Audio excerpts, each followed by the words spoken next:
game against the famous Manchester United to start off with the also famous Naby Keita, and from there talk about what Liverpool's feelings may be if he is indeed stalling on a new contract, if he is indeed nervous about signing a new contract, if he worries about his Liverpool future. That is all to come. Very, very pleased to be joined by Sean, by Adam, and by Sian. Coming up as well, if you listen to this podcast, we've got Michelle Langan from the Paper Cup Project, and we've got Augusti Malunga on his book, Never Give Up. That is both to come if you listen to this as a podcast as well. So you've got Augusti Malunga and you've got Michelle Langan, and both of them are to come. But if you just want the raw tour live experience, if you're joining us on any one of a variety of platforms, YouTube, Facebook, Twitter, Twitch. I've never twitched. Well, I've occasionally bird watched, but that's not what they mean. But I'm sure it's very, very good indeed. If you join us on those ones, you might just want that, and it's a pleasure to have you. You can get your comments in as we go all the way through. We might throw some of them into the frame, into the shake-up, and especially where Naby Keita is concerned, because he manages to be a footballer, Sean Rodgers, who still divides opinion. I've decided he still divides opinion because he's mostly for a club of Liverpool's stature and a club of Liverpool's ambitions. He's quite good. And in a lot of ways, there's nothing worse than being quite good, because everyone has an opinion and everyone makes a case. And Naby Keita, sadly, whether he likes it or not, where Liverpool are concerned, quite good. Could improve. You never know. Bit like my vest. I'm wondering how many people have tuned in on YouTube and are just either thoroughly disappointed or really happy. Relieved, some would say. It's exactly massive relief, isn't it? Yeah, look, I think it's more symptomatic with actually Liverpool's midfield than it is actually to do with Naby Keita.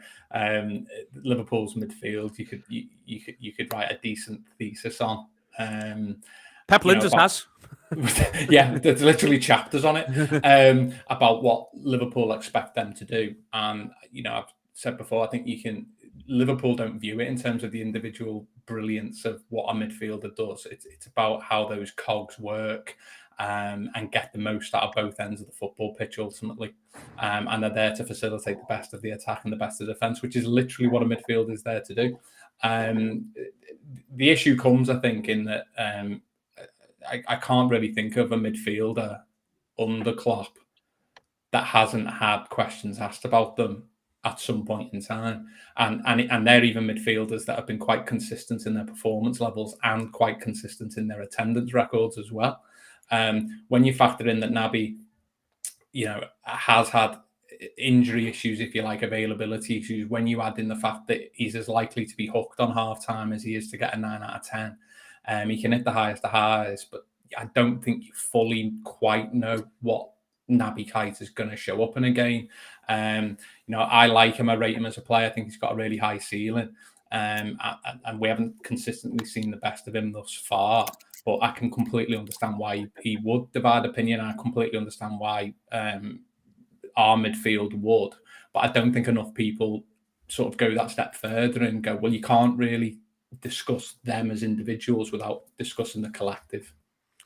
The collective part of this, Adam, is, I think, the most important thing. The manager is happy with his midfield lot. He's going at lengths to explain that he's happy about his midfield lot. In terms of how he sees them working for them over the course of an entire season, Liverpool supporters are concerned about that. Some Liverpool supporters are concerned about that. It's interesting that Klopp says today, he has to respond on news, very much in inverted commas. But if you learn on my side, he's 0.0% behind the news. He was ill, now he's in training, looking good. Not a player overly happy when he's not playing, but all fine. The manager has this vibe of, he would just quite like to have his status quo. And we can feel any way we want on that. And Naby Keita can possibly feel any way they want on that. And people close to Naby Keita might feel any way they want on that. But the Liverpool manager appears to be very, very happy with his midfield status quo, to the point of almost boring us with how much that is the case.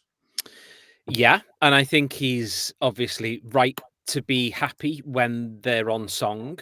I think the problem that I think a lot of us have that would like us to get another midfielder is that pretty much every single midfielder we've got has issues in terms of their fitness.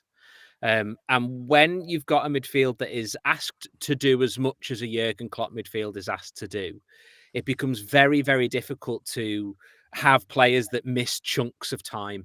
So Naby Keita, I think, is the perfect example of that. That the comment you just put up by George is absolutely right. He's fantastic when he's firing. The problem is when he's not firing, as Sean said before, he's just likely to be hooked at half time. That is the issue that I think a lot of people have with him. And it's why I think he is such a divisive figure, because those that want to see all of the good stuff in Naby Keita can point to the good performances and go, see how good he was there, see how brilliant he was there. The people who want to maybe criticize him can point to the likes of that shot in the Champions League final and go, but when he's shite, he's shite. So that becomes really problematic, I think. And for the midfield as a whole, Fabinho has quietly got the ability to get injured, fairly regularly. Jordan Henderson's another year older and getting injured again fairly regularly. James Milner's 36, and I thought, I've had my problems with Milner in the past, but when he's really good, and that's fine. But when a 36-year-old is your first choice, basically what is seemingly first choice midfielder, you've got a slight problem. You just have, as much as the manager might want to deny it, you have. And he's not the first. I really don't want to see James Milner starting against Manchester City, as an example. But we're almost getting ourselves into a situation where that's likely to happen. So I can't off the top of my head, I cannot think of and point to a midfielder where I go, they have established themselves as a first-team midfielder and they have no injury problems. So when that's the case, you can have 8 midfielders, but if 7 of them are injured all the time, then you're in trouble. And that's where I think a few of us are maybe starting to get a little bit worried. And I think the manager's maybe burying his head in the sand over it a little bit, if I'm totally honest. So it's just I'll come back to you on that. So you think that ultimately the manager either backs his players to be fitter than they are, / backs his recovery team to get those players to be fitter than they are? Because I think that's the key point when people go through the idea of some of these lads get injured, as though the Liverpool manager doesn't know about injuries. I mean, he suspected the minute he feels like he knows about little else. So my point here is your view that ultimately the manager has decided, I'm just going to run these, and he's ignoring what could be the evidence to the contrary? Is that genuinely what you think it is? That's where he's ended up? No, I think what it is that perhaps the only criticism I would ever level at Jurgen Klopp is that he's sometimes too loyal. And I think, for example, we saw him stick to Simon Mignolet as goalkeeper for too long. I think we could all say he wasn't good enough, and we kept persisting with him. And then we tried Karius, and most people were saying he's not good enough, but the manager persisted with him because he's loyal. And I get the reasons why, because you don't get players who are going to run through brick walls for you if you don't show loyalty. So I do understand why he's loyal, but sometimes I think he's loyal to a fault. And with the midfield, I think he sees everybody at their best. We know Jurgen Klopp is a positive person; he's a positive mindset person. So I think he sees everybody. He thinks of everybody when they're at their best. So he thinks of Thiago at his best. When he's on the pitch, he's an unbelievable player. And I think that he sometimes turns a blind eye to the fact that he's not available a lot. So he's able to kind of ignore the fitness problems because he goes, but when he's there, he's unbelievable. So we end up in a situation where we've got loads of players that the managers think is unbelievable. And I think the manager is justified in thinking are unbelievable, by the way, a lot of the time. I would die on a hill of Jordan Henderson being an unbelievable midfielder. I absolutely will. And the manager, I think, thinks that as well. But Henderson can pick up an injury. Would anybody on this call say that we cannot envisage a period during the season when Jordan Henderson, Thiago, Naby Keita, and Fabinho are all injured? We can all picture that happening, can't we? Because the manager asks so much of his midfield. So when you do that, you need to make sure you've got workhorses that are able to cope with that load. And I don't think all of them can at the moment. Sean, is that fair? Is the manager too loyal? Can those workhorses not deal with the load? I completely agree. I think Adam hit the nail on the head with us burying our heads in the sand a bit. I think no one can deny he can be good on his day, but I feel like he's replaceable. I think he could be quite good. I think he could be very good, but we all know his availability has stunted that growth. Keita. Keita. The question on my mind is how much more time does he need, or do we all need to kind of see this be proven? We're 5 years in now. He's already played more games for Liverpool than he played for Salzburg, where he kind of got that reputation. And if you actually look at the stats, he misses games as much as he starts them. Obviously, you've got kind of being in the squad and coming off the bench as a caveat for that. But if you look at the Premier League since he's been here, since 2018, he started 46, but he's missed 39 due to injuries and suspension, to be fair. FA Cup started 5, injured and suspended 5. Champions League started 14, injured 14. So I think it's a frustrating one to think, at what point is this problem going to fix itself? I don't think it will. And don't forget, he was a record signing at the time. And I think by those standards, maybe unfairly, we do kind of hold him to that. And I think if you're kind of looking at it being a record signing, he's probably not lived up to what that standard should have been. It's not saying he's been a flop. He's been part of so much success at the club, and he has played a part. But I do think he's replaceable, and that was always my stance with Gini when that contract was running down. Incredible servant for the club, but I felt he was replaceable, and I backed the club to kind of to stand off with the contracts and not over offer. And I wouldn't be surprised if we see a similar situation. And don't get me wrong, I think he starts at United, and I know we'll go into the preview later on, but he could still have a really good season with us, but I wouldn't lose any sleep over him running the contract down and leaving next year. Do you think the manager is too loyal at times, Sean? Adam there, he uses Mignolet as an example. The thing I think is Liverpool might have just been waiting until they could find the goalkeeper that they really wanted. And that's something that, they look at. I think he's shown, I think, a level of ruthlessness around some players at times in some moments. But do you think he could be too loyal? I think he's probably a bit like Bob Paisley. Whilst you're there, he'll make out you're his favourite child, and before you know it, you've gone, and you'll go when he thinks it's the right time to go. Paisley would put his arm around the European Cup winning captain and tell him the next day they're off. So I think with this manager, I do think that he's loyal, but I also think that he's ruthless. I think more so with the Mignolet situation is that he knew that he needed a proper keeper, and he didn't have one available that suited him at that point in time. So I think it can appear that he's if you like, incorrectly loyal, as if he's keeping them through loyalty rather than through duress. I mean, Naby was available last year and he uses him 19 times. I think that's the biggest tell in all of this. It doesn't matter what we think, in that he has had his injury problems, but last year that seemed to be behind him. So the question for the manager is, why did you only select him 19 times when we go into a Champions League final with Thiago in bits and Fabinho in bits?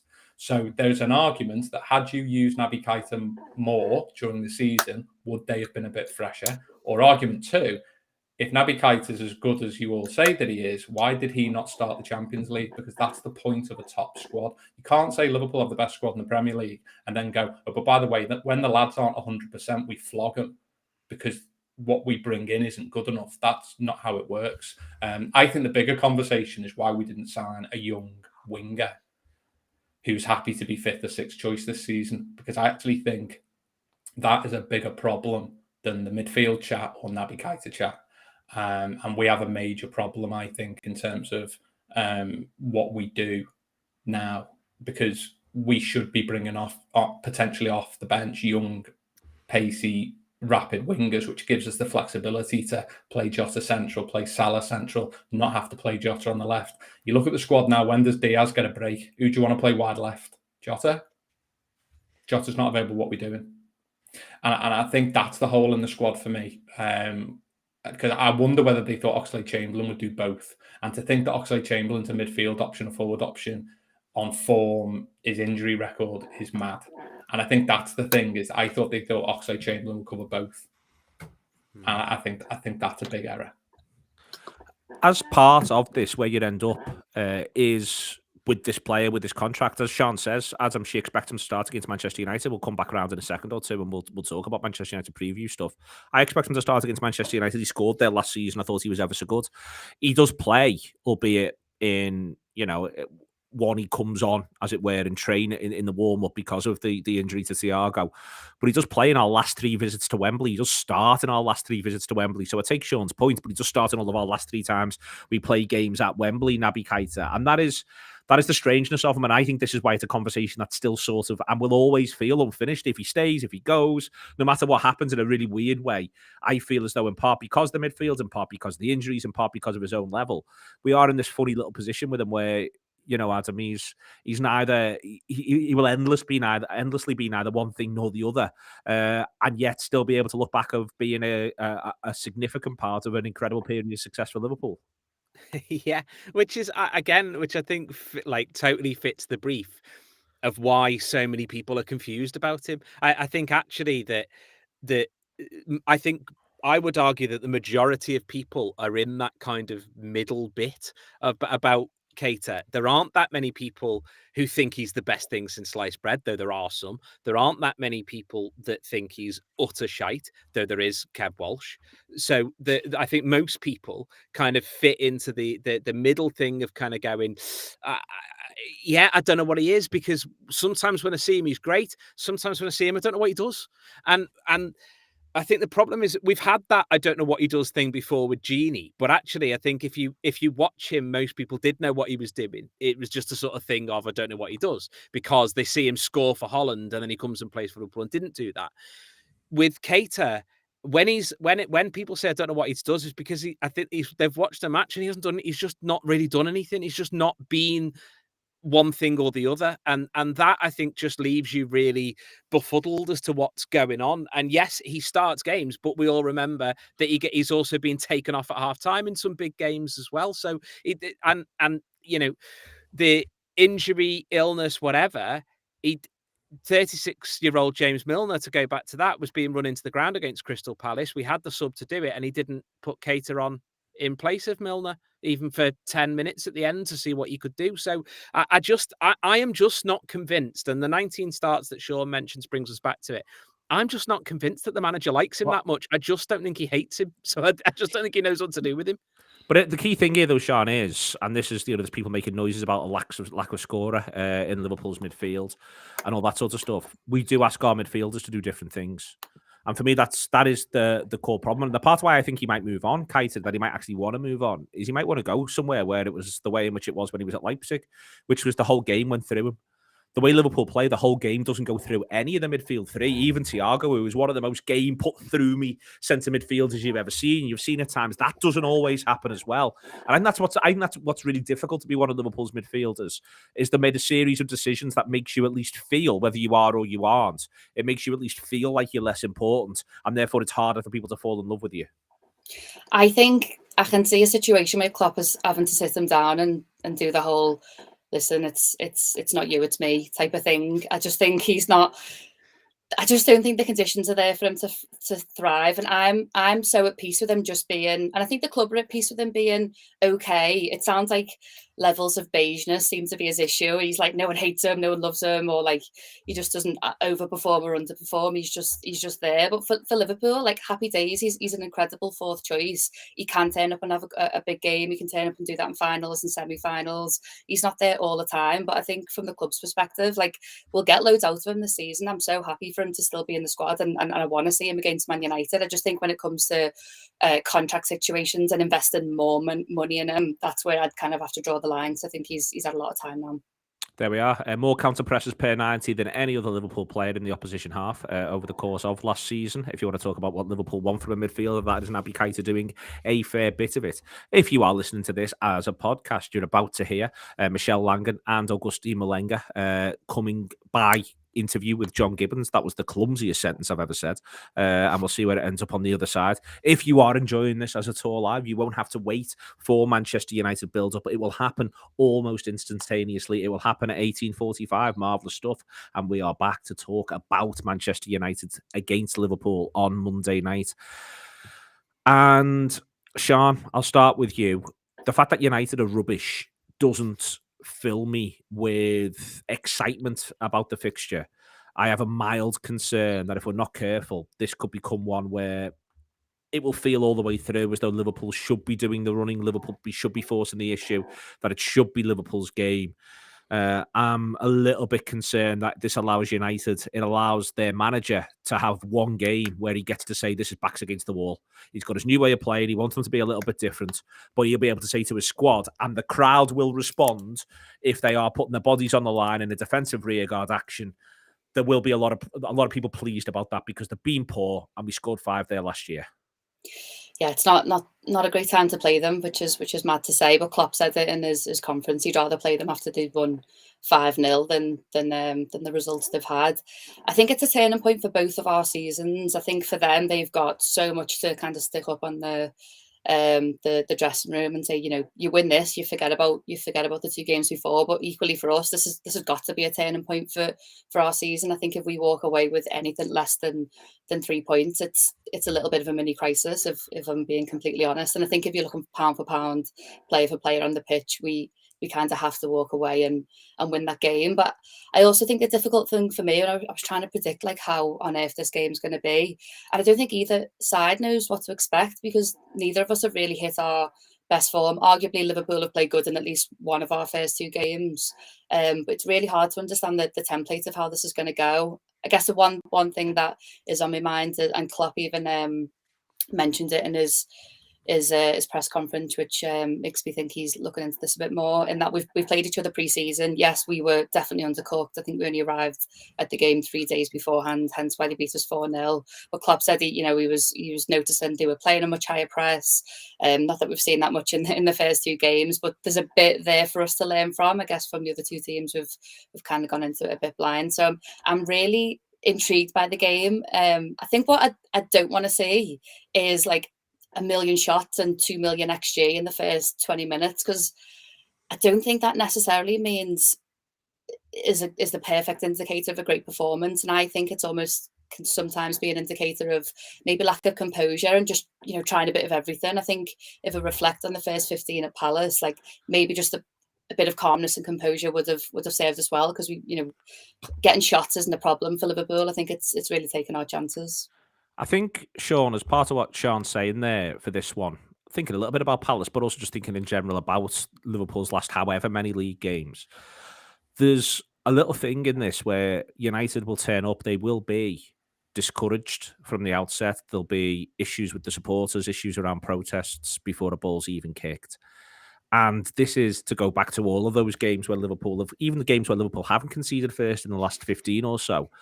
The thing I don't want us to do is to offer them any encouragement whatsoever. So either by scoring or by smothering them, as Sean's saying, maybe, don't feel as though you've got to be hammering from distance or 18 yards or anything like that. Just keep the ball away from them and create an atmosphere where they themselves begin to feel like, my God, we might never get out. I think that's what Liverpool need to do. It isn't the idea of pounding them from the outset.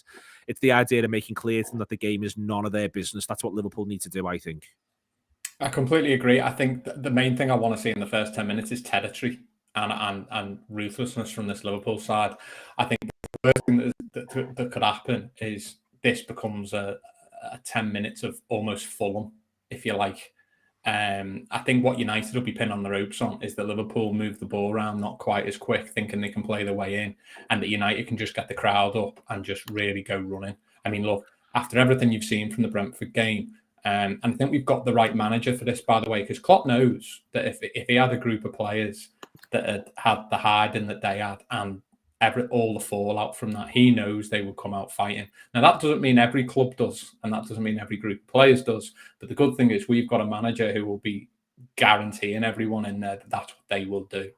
I just think with their fragile confidence, you want the ball deep in their half, putting them under pressure, because it'll be interesting what they do, because their manager's I don't think their manager has much of a choice, but he does have one. Does he do a Frank de Boer and potentially die on his sword and go, no, this is the way we play against everyone?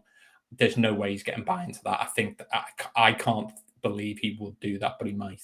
More likely as he goes, we'll go back to that plan when we've worked on the training ground. That is not something we can risk doing against this lot.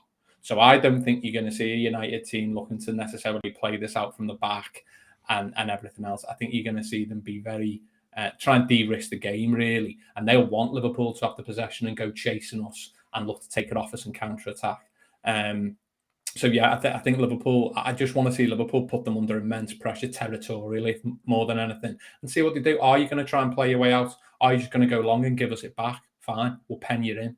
And I think that doesn't give them any encouragement that first 10 minutes. And I think Liverpool have got to be far more ruthless with the tactical fouling. We've become too weak in the middle of the pitch for me. And I think the counter-attack is such a big risk to this Liverpool side that it has to be an attitude of ball or man. And that's it, period. There's too much messing around on the counter-attacks in this last run of 10, 12 games for me.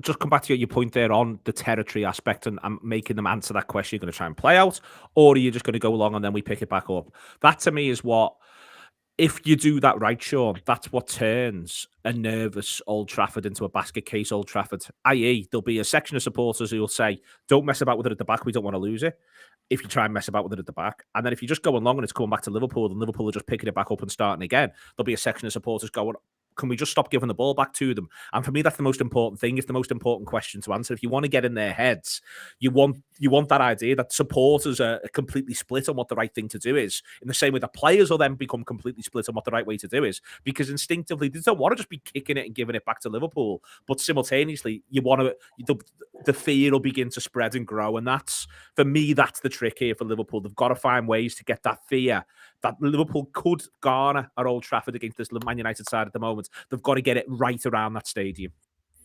Completely. And this sounds ridiculous because fragile their confidence is, but just even Liverpool have them blocking 2 or 3 passes or even clearances in our half.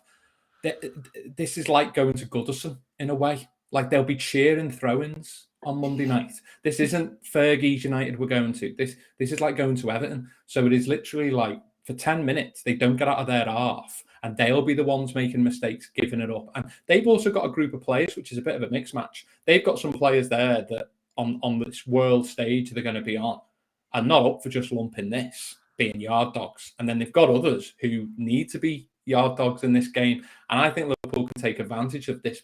That's the mixed match of their side. And if Liverpool can just get that territory first 10 and give them no carrot, if you like, in that first 10 minutes, I can see Liverpool going 1-0 up, and that it could become chaos for them. We've got to remember though, we've had much worse Liverpool sides than them, with worse managers than them, turn them over, by the way. So this isn't a case of us going there steamrolling in these. They're going to be nothing like the Brentford that we saw. He'll need time. I think they've got a very, very good manager. And I think we're going to face a bit more of a context on Monday night, and especially if we're not careful, I think we could be in for a difficulty, even if we don't start well. A difficulty, even if they don't start well, Adam. I do agree with that from Sean. I think that this is a United side that is in lots of ways poor, but they've almost played their poor hand now, and it's how you undo it from here. It does allow them to play it like Goodison Park. I really do believe it. It does allow them to play for them to play for territory. I think all of these are options for this Manchester United side, and the one thing that we do want to do is break that hope. But I think they'll be better than they were against Brentford. They have to be. Well, they have to be. Whether they will be, I'm just not convinced. I think there's been a lot of the noises that have come out this week have been about player unrest. There's been players with the group of players go into the owners and saying you need to buy new players. It's just not happy. That no one's happy there at the moment. And I simultaneously completely agree with you and Sean that we need to start well, whilst also thinking that if we do, we're going to batter them. Because I think that a little bit like Goodison, it can be a bear pit, but if the crowd turns on them, it will not be a nice place for anybody there. And it won't take a lot for us to get the crowd to turn on them. If we go 1-0 up in the first 10 minutes, say, and they haven't got out of their half, as exactly. Sean said. They barely got out of the half. They're being penned in. They're under loads of pressure. The United fans won't be booing at Liverpool. They'll be booing at Eric Ten Hag, and they'll be booing at. They'll be worried that they're witnessing a debauch take place in front of them and all of that. And I think, look, I've said this point before, and it's a drum I'll continue to bang. Before Alex Ferguson arrived at Old Trafford, United had the same number of league titles and European Cups as Aston Villa. Alex Ferguson was a genius, and he made them into a behemoth of a football club. What we're seeing right now is actually them just return to their norm, which is shite, generally speaking. They've been the media darlings for years. My dad always used to say when we were growing up, Manchester United have always been when at the time they were not as successful. The successful club that they are now. And my dad always used to say, Manchester United are the media darlings. The media love them, even though they've not really won anything. Then they obviously went on and won loads of Premier Leagues, became an incredible winning machine, loads of 3 European Cups, etc., etc. But actually, I just think what we're seeing is Manchester United return to what they used to be before the genius of Alex Ferguson was there. And Liverpool have got the chance to go to Old Trafford, get our season back on track, and put them in their place as a team that are nowhere near our level right now. And I think if we start well, that's exactly what we'll do.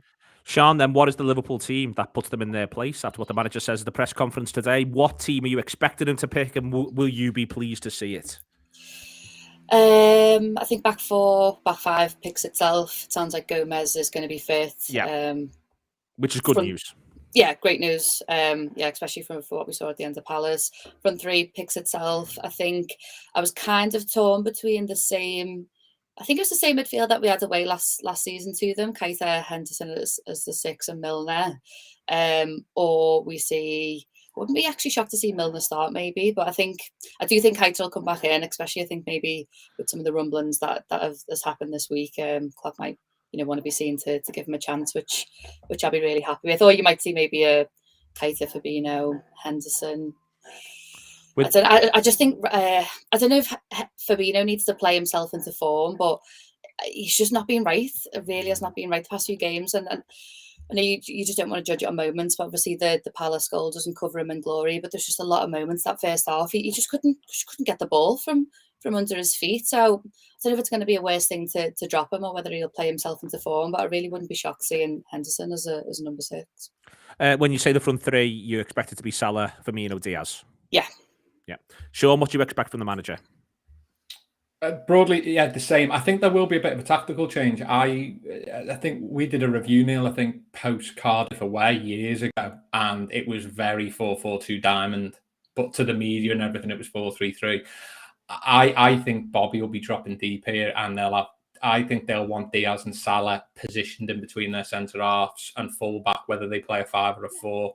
I think in a weird way, one good thing is Liverpool are not going to have a clue how United are setting up for this game, tactically or in a team. So with this amount of time, Liverpool can plan for A, B, C, and D of what United might do. I think whatever they do, though, they're going to want Diaz and Salah's movement, causing problems between their centre-back and full-back, because United are a mess in them areas. They're all over the place, and I don't care who they've got as manager, they're not fixing that anytime soon for me. I think in midfield, I think I'd be tempted to go Henderson, Milner, Keita like he started last season, because I think it gives you a load of options off the bench.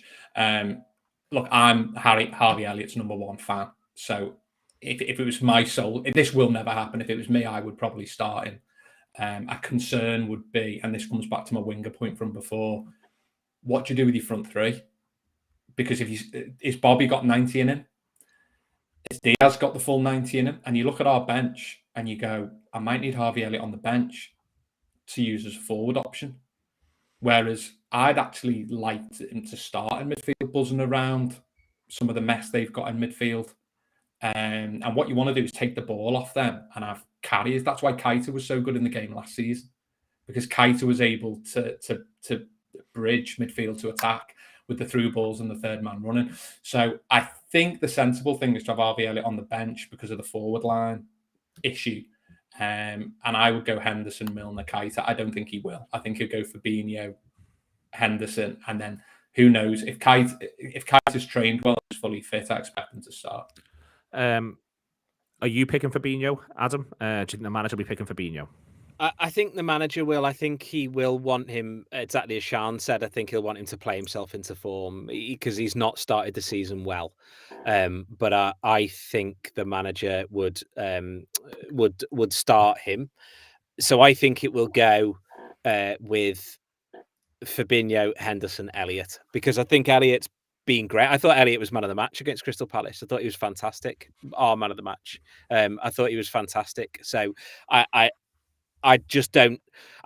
The manager does sort of do a meritocracy a lot of the time, and especially for the players that are in the team. If they keep performing well, then he'll do that. And I realise I've just said he'll do a meritocracy, having said that Fabinho hasn't been playing well this season, but he's also a bit contradictory. So I think he's going to go exactly the defence that Sian said and the attack that Sian and Sean said. But I think the midfield will be Fabinho, Henderson, Elliott. Okay, Adam, are we going to win the game? Yes. Sian, are we going to win the game?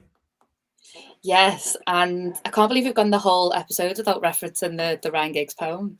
But it's always nice when one of their ex-players does something ridiculous in the press right before and away in Old Trafford. The timing for Paul Scholes sucks his daughter toes in the away end last year was impeccable for that game.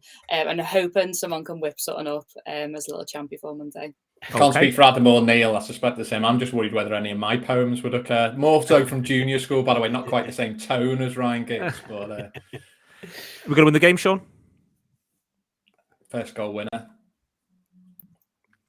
I agree with Sean Rogers. I think Liverpool have got to score first because I think if not, they're going to give United too much encouragement and then it might have 1-1 written all over it after the brave rearguard action. I've got no interest in brave Mancunian rearguard actions through this game. I've got no interest in Manchester United regaining some form of pride and decency. It's Liverpool's job to ensure that they are left without points, they are left without pride, and that Liverpool get to romp home as victors. Thank you very much indeed to Sean, to Adam, and to Sian. It'll be a massive, massive Monday night. Loads of build-up on the Anfield Wrap. Download the app.